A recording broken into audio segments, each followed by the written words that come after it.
Take it away, Good morning. Today it is my pleasure to introduce to you Debbie Hallgarten. Today, Debbie is presenting her speech number 10 in the Advanced series. Completing the speech will entitle her to the new title of Advanced Communicator Bronze, ACB. The purpose of her speech is to present a 6 to 8 minute analysis of a concept, idea, theory, or social political issue. The speech should be clear and interesting to you. Debbie's purpose is to clearly explain the meaning of the subject to you and use definitions, examples, anecdotes, illustrations, quotes from experts, and/or visual aids to explain her concepts. Debbie will be speaking on the issue of global warming. She will emphasize the effects of global warming on our world and its inhabitants. And maybe we'll learn why we're having so many horrible tornadoes in the world today. Water levels are rising. No pressure there. 3 feet. Yes. Welcome, Debbie.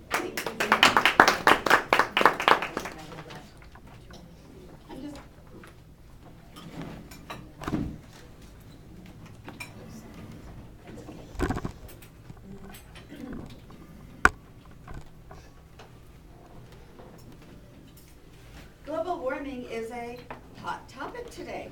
I'm not standing here, well, you should all, I assume you all have opinions about global warming, or it can also be called climate change. I'm not here today to talk about the whys of global warming. I'm not here to talk about the pros or the cons. I'm simply here to talk to you and share with you about the effects of global warming on us today, on the animals, on our earth today. So it's not political. When you think of global warming or climate change, you need to think in decades rather than seasons. You also need to think in centuries rather than decades, because it's a long process at times. So how is our world changing today? In 1969, Ron Kroner, a Canadian government glaciologist, was one of 4 men and 36 dogs who completed the first surface crossing of the Arctic Ocean from Alaska through the North Pole to Norway. That was 1969.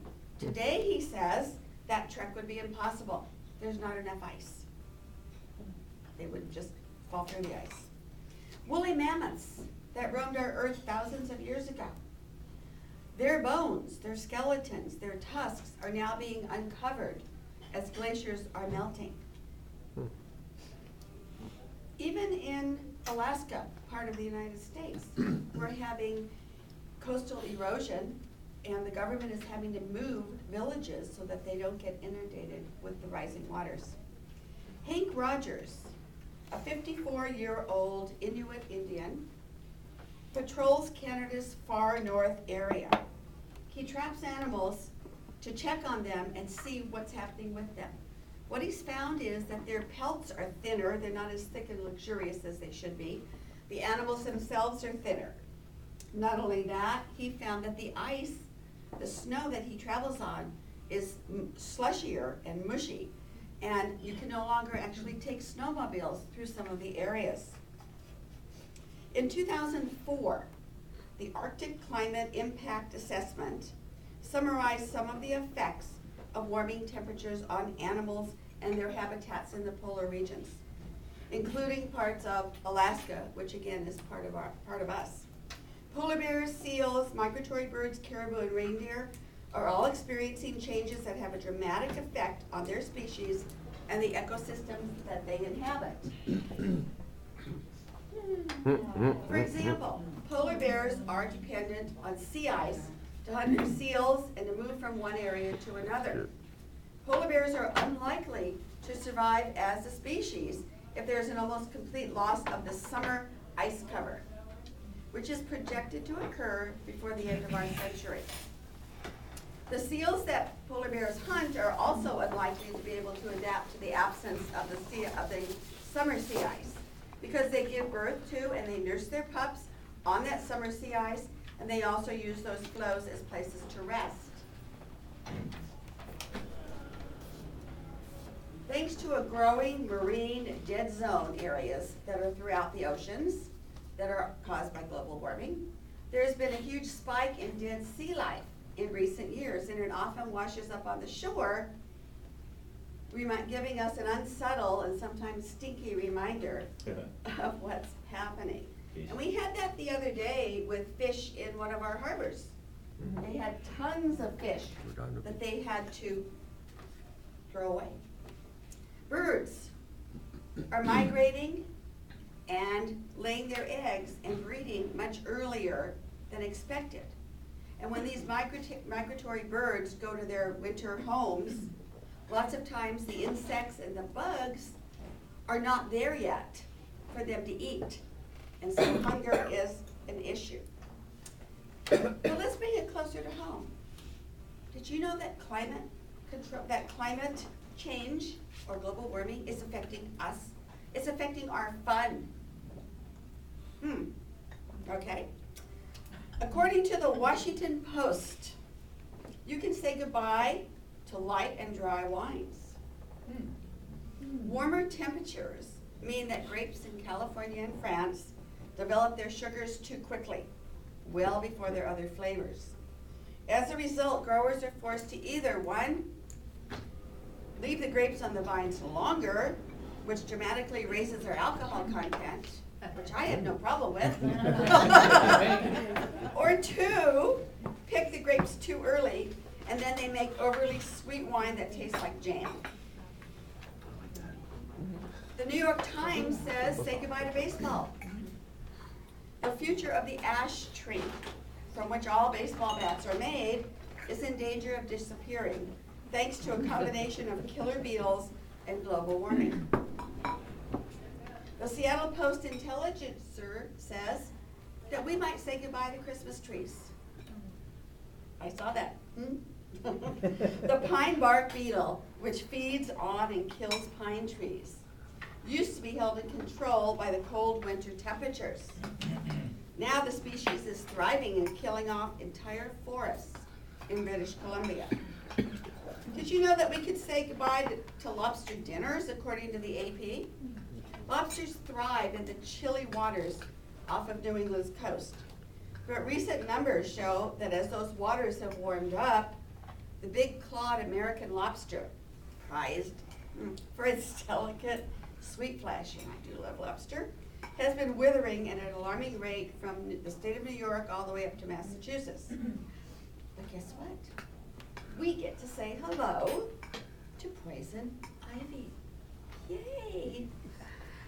You're gonna need an ocean of calamine lotion. Increased CO2 levels cause poison ivy and weeds to grow taller, lusher, and more resilient. And this is according to the LA Times, right in our backyard. We also, unfortunately, will say goodbye to glaciers. Here's a huge waterfall sprouting from an ice edge of the Brassville Glacier. And no, glaciers in the Arctic aren't supposed to do that.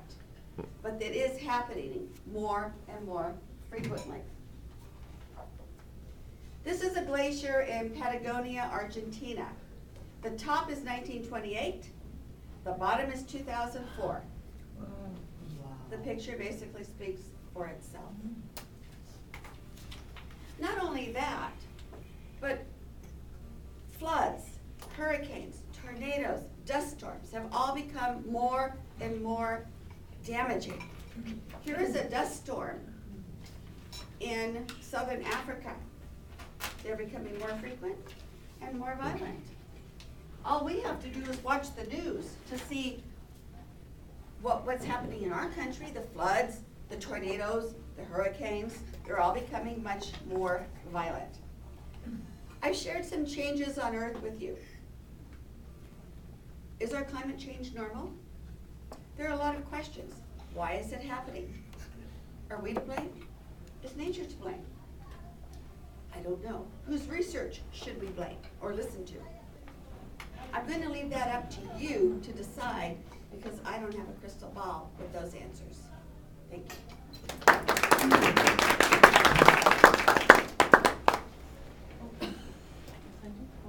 Thank you very much.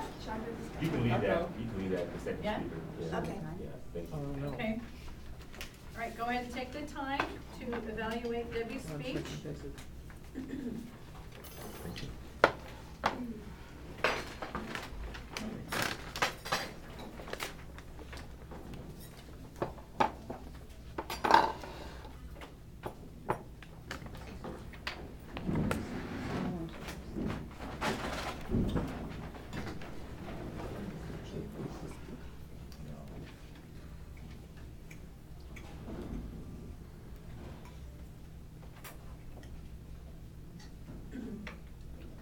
While you guys are doing that, is there anybody who's not using their coffee pot?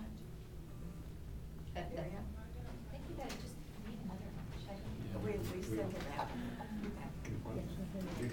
That's a pass it down. Yeah, they call for coffee, call for coffee? No, we We sent to you. Yeah. We gave it to her to refill. All right, let's go ahead and bring up our second evaluator, is Quinn Ruffin, and he will be evaluating Patricia's first speech. Thank you so much.